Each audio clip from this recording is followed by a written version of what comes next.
Migraine ये एक तरीके का सर दर्द होता है। It's a form of a headache जो इतना ज्यादा इसकी इंटेंसिटी और फ्रीक्वेंसी रहती है, इतना सीवियर होता है कि लोग काफी परेशान रहते हैं। उनका जो डेली रूटीन है वो काफी हैम्पर हो जाता है, बहुत तकलीफ होती है। और ये सिर्फ शॉर्ट टाइम पीरियड की प्रॉब्लम नहीं होती, कई बार ये बहुत क्रोनिक होता है, लंबे सालों से चला आता है। कोई बोलता है कि मुझे 10 साल से, 15 साल से है, बचपन से है। तो काफी टाइम तक पेशेंट को बेयर करना पड़ता है ये प्रॉब्लम, और काफी पेन किलर्स लेनी पड़ती है इसके लिए। और ये एक ऐसी बीमारी है जो वर्ल्ड वाइड जो डिसेबिलिटी कंडीशंस होती हैं उनमें टॉप 40 में आता है, according to the figures of WHO। नमस्कार दोस्तों, मैं हूं डॉक्टर खुशबू पांडे। स्वागत करती हूं आप सभी का मेरे यूट्यूब चैनल पे। तो आइए जानते हैं माइग्रेन की कंप्लीट इन्फॉर्मेशन, इसके क्या कारण होते हैं, क्या इसके साइंस एंड सिम्टम्स होते हैं, और इम्पोर्टेंट जो है कि क्या होम्योपैथिक उपचार आप ले सकते हैं, और क्या आप सच में होम्योपैथिक उपचार इसके लिए ले सकते हैं कि क्या होम्योपैथी में इसका ट्रीटमेंट है परमानेंटली क्योर।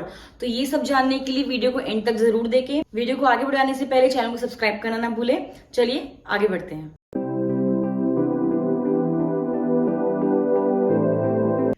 सबसे पहले हम ये जानेंगे कि माइग्रेन होता क्या है।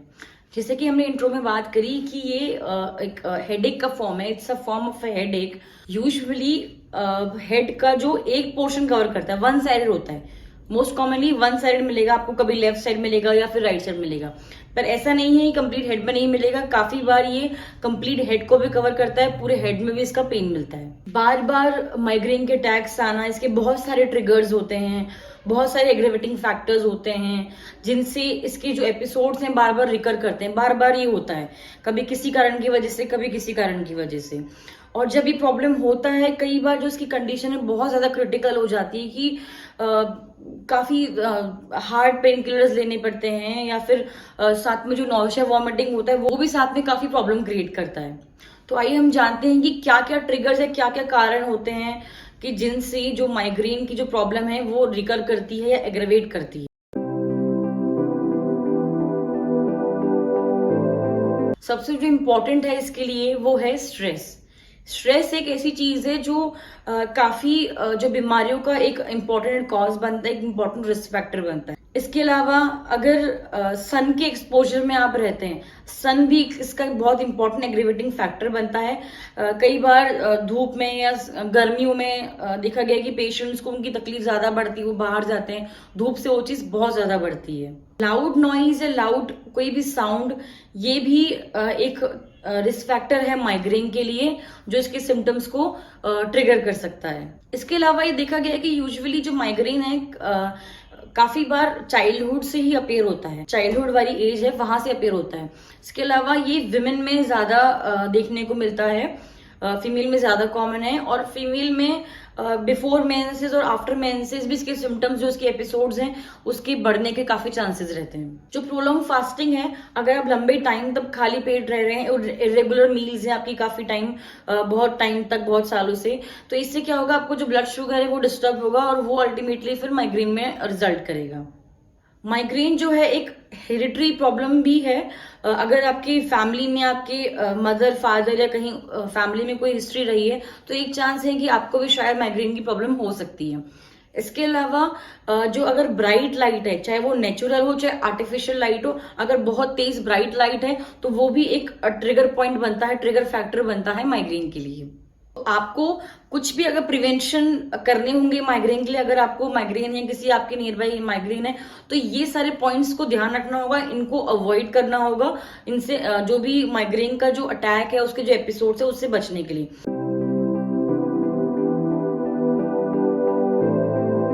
अब हम जानेंगे क्या इसके लक्षण होते हैं, क्या इसके साइन एंड सिम्टम्स होते हैं।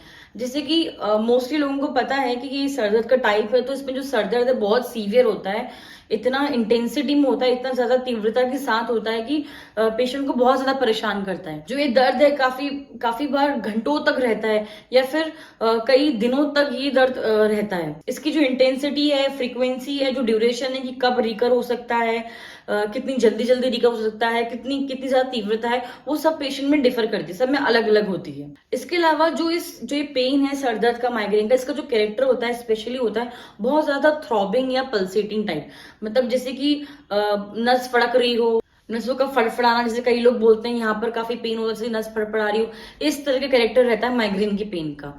और इसका जो दर्द है या तो आपको एक साइड मिलेगा हेड के या दूसरी साइड मिलेगा, कई बार ऑल्टरनेट करता है और काफी बार पूरे हेड को भी कवर करता है ये। इसके अलावा साथ में नोजिया वॉमिटिंग रहती है, जी मचलाता है, उल्टी भी आ जाती है कई बार, और काफी पेशेंट्स में उल्टी आने के बाद ही सर दर्द में आराम मिलता है। जो लाइट है उसकी सेंसिटिविटी बहुत ज्यादा हो जाती है। आप जो लाइट है उसको बर्दाश्त नहीं कर पाते हैं बिल्कुल भी, चाहे वो नेचुरल हो चाहे आर्टिफिशियल लाइट हो, बिल्कुल बर्दाश्त नहीं कर पाते हैं। साथ साथ कई बार एक ऑरा प्रेजेंट रहता है। ऑरा का मतलब है कुछ भी अगर अनयूजुअल सेंसेशंस आते हैं आपको इसके साथ में, या तो आपको टेम्परेरी कुछ ब्लाइंडनेस सा हो गया, एक ब्लैक सा नजर आ रहा है, या कुछ डैजलिंग सी लाइट आंखों पे पड़ रही है, कुछ ब्राइट लाइट सी आंखों के आगे चमचमाती हुई लाइट दिख रही है एक लाइन जैसी। इसके अलावा कानों में कुछ सुनाई दे रहा है, अगर कुछ अलग साउंड्स आ रही हैं जब माइग्रेन का अटैक है उसके साथ में। इसके साथ साथ कुछ सेंसेशंस आप फील कर रहे हैं ईयर में या हेड में, कुछ टिंगलिंग से सेंसेशन अगर आप फील कर रहे हैं, तो ये जो अनयूजुअल सेंसेशंस होते हैं ये सब कहलाए जाते हैं ऑरा। ये अगर प्रेजेंट रहते हैं माइग्रेन के इसके साथ तो उसको माइग्रेन विद ऑरा कहा जाता है। डायग्नोसिस में इसके लिए जो इसके क्लिनिकल साइन एंड सिम्टम्स है, जो भी हमने सिम्टम्स बताए उनके बेसिस पे पता चल जाएगा कि किसी को माइग्रेन है कि नहीं है। इन्वेस्टिगेशंस कुछ होते हैं, अगर सिटी स्कैन एमआरआई कराएंगे आपको तो कुछ खास उसमें मिलता नहीं है जो ये सजेस्ट करे कि माइग्रेन कंफर्म है।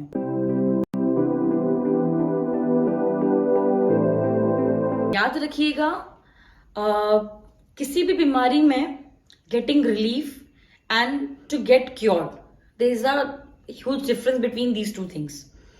मतलब कि सिर्फ आराम पाना और कंप्लीटली ठीक होना किसी बीमारी से, इन दोनों में बहुत ज्यादा अंतर है।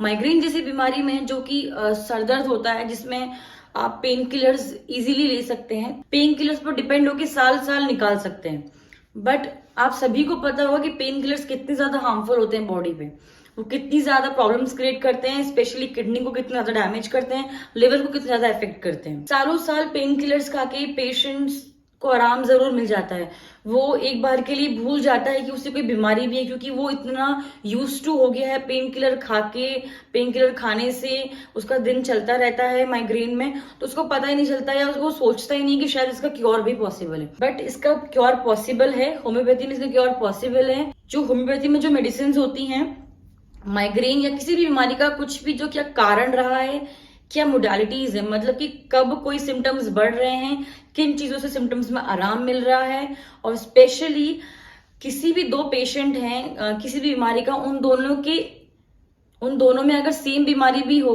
तो उसमें भी जो सिम्टम्स हैं वो सेम नहीं रहते हैं, अलग रहते हैं।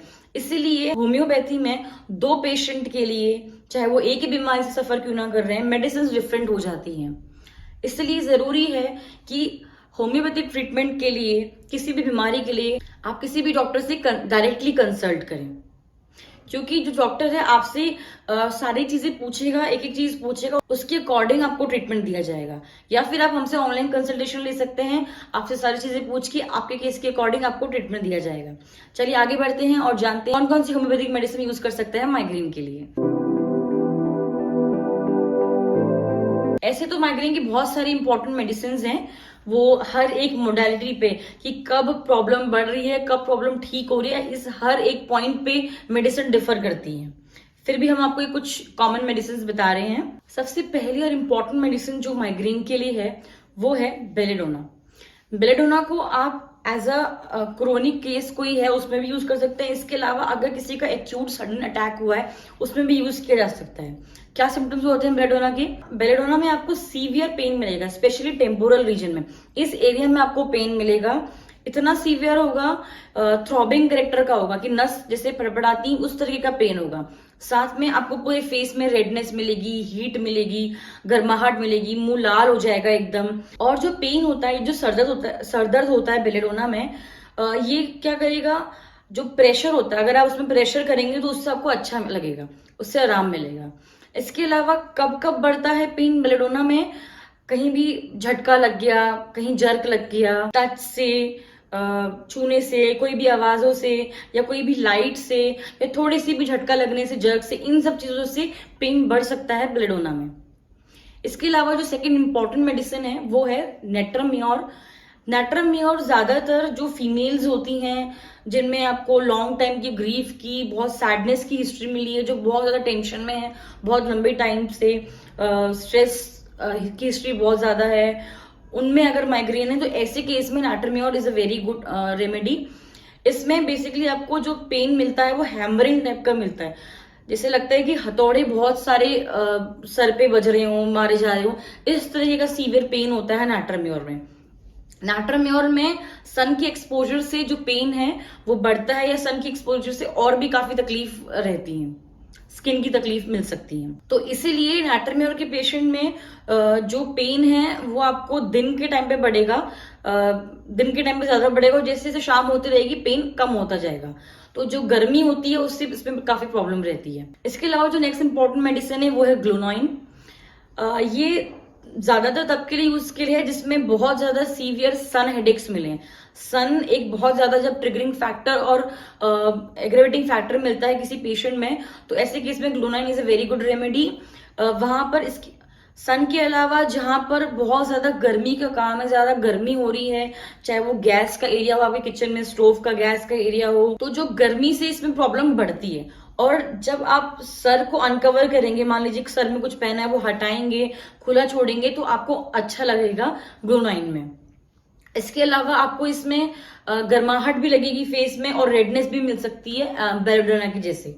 बेलेडोना का जो अलग कैरेक्टर है उसमें थ्रॉबिंग कैरेक्टर है और कंजेशन ज्यादा है, इसमें भी कंजेशन है, बट इसमें ज्यादातर जो एग्रेवेटिंग फैक्टर है ग्लूनोइन में वो है सन या कोई भी गर्म चीज। नेक्स्ट जो दो इंपॉर्टेंट मेडिसिन है जो साइड वाइज है, सेम इनका कैरेक्टर है, पेन का कैरेक्टर लगभग सेम है। यहाँ पीछे ऑक्सीपोर्ट रीजन से स्टार्ट होके आगे पूरा सर ट्रैवल करके राइट टाइम में सेटल होता है, और एक में पीछे से शुरू होके पूरा ट्रैवल करके लेफ्ट टाइम में सेटल होता है। तो जो राइट साइडेड है वो है सेंग्विनेरिया, और जो लेफ्ट साइडेड है वो है स्पाइजेलिया। ये दोनों बेसिकली साइड वाइज यूज की जाती हैं। सेंग्विनेरिया कैन में आपको जो हेडेक है वो गैस्ट्रिक ओरिजिन का मिलेगा, गैस्ट्रिक कंप्लेंट साथ में एसोसिएटेड रहेंगी। इसके अलावा अगर रेस्पिरेटरी कंप्लेंट्स भी साथ में कुछ हैं, उस केस में इस मेडिसिन का बहुत अच्छा रोल है। गैस्ट्रिक कंप्लेंट्स है जो कि रिजल्ट करता है फिर जो बिलियस वॉमिटिंग आती है, जो ग्रीन कलर का कुछ पानी निकल रहा है या डकारें निकल रही हैं। इसके साथ जो इतना ज्यादा गर्मी और ऐसे रेडनेस सी होगी, जो चीक्स है पूरे वो एकदम सकमस्क्राइब्ड रूप में आपको रेडनेस मिलेगी चीक्स में। अगर अस्थमा की हिस्ट्री है, कोई भी रेस्पिरेटरी प्रॉब्लम की हिस्ट्री रही है, साथ में एसोसिएटेड है, तो ऐसे केस में सेंग्विनेरिया कैन यूज की जा सकती है। स्पाइजेलिया को उस केस में यूज किया जा सकता है जहां पर माइग्रेन के साथ साथ अगर कुछ हार्ट कंप्लेंट्स प्रेजेंट हैं, जो पल्स, जो अरिथमियास प्रेजेंट है, रेगुलर हार्ट बीट्स है, साथ में कोई रिमेटिज्म है, अगर हार्ट कंप्लेंट्स हैं या रिमेटिज्म है, कोई भी अगर आई सिम्टम्स हैं, आई कंप्लेंट्स, तो उस केस में इसको यूज किया जा सकता है। नेक्स्ट जो इंपॉर्टेंट मेडिसिन है वो है आइरिस वर्सिकुलर। इसमें जो पेन है आपको बेसिकली राइट साइड मिलेगा, यहाँ टेम्पल्स रीजन में या थोड़ा फ्रंटल रीजन में। इसके अलावा ये मेडिसिन वहां ज्यादा यूजफुल है जहां आपको गैस्ट्रिक हेडेक मिल रहा है, मतलब गैस्ट्रिक कुछ डिस्टर्बेंसेस हैं, साथ में हेडेक प्रेजेंट है, स्पेशली तब जहां पर एसिडिटी बहुत ज्यादा प्रिडोमिनेंट है, मतलब खट्टी डकारें आ रही हैं या कड़वी कुछ मुंह में टेस्ट आ जा रहा है। इसके अलावा जलन हो रही है चेस्ट रीजन में या पेट में, और साथ में अगर आप बहुत टाइम तक खाली पेट रह रहे हैं तो उससे अगर सर दर्द रिकर कर रहा है, उससे एग्रेवेट कर रहा है सर दर्द, कंटिन्यूअस नौजिया रह रहा है, जी मचला रहा है, कड़वी सी या फिर थोड़ी सी खट्टी सी ऐसे वॉमिटिंग सी या गले में पानी जैसा आ रहा है। इसके अलावा आपको इसमें ऑरा प्रेजेंट रहेगा, विजुअल डिस्टर्बेंसेस मिलेंगे आपको, कोई भी टेम्परेरी ब्लाइंडनेस मिल गया, थोड़ा टाइम के लिए आंखों के आगे अंधेरा छा जाएगा, आपको दिखाई नहीं देगा, या कोई भी डेजलिंग लाइट या कुछ भी लाइट आगे आंखों के आगे चमक रही है, ब्लड विजन हो रहा है, तो ऐसे केस में आप आइरिस को यूज कर सकते हैं। अगर आपको ये वीडियो पसंद आई है तो प्लीज लाइक करें, कमेंट करके बताएं। अगर आप चाहते हैं मैं किसी टॉपिक्स पे वीडियो बनाऊं, और शेयर करें ज्यादा से ज्यादा लोगों के साथ, ताकि जो भी आपके फ्रेंड्स और फैमिली मेंबर्स हैं वो भी जो हेल्थ टॉपिक्स हम बता रहे हैं, जो उपचार हम बता रहे हैं, उनसे उनको भी बेनिफिट हो सके। इसके अलावा बेल आइकन दबाना ना भूलें लेटेस्ट अपडेट के लिए। आप सबसे फिर से मुलाकात होगी एक नई वीडियो के साथ, तब तक के लिए थैंक यू।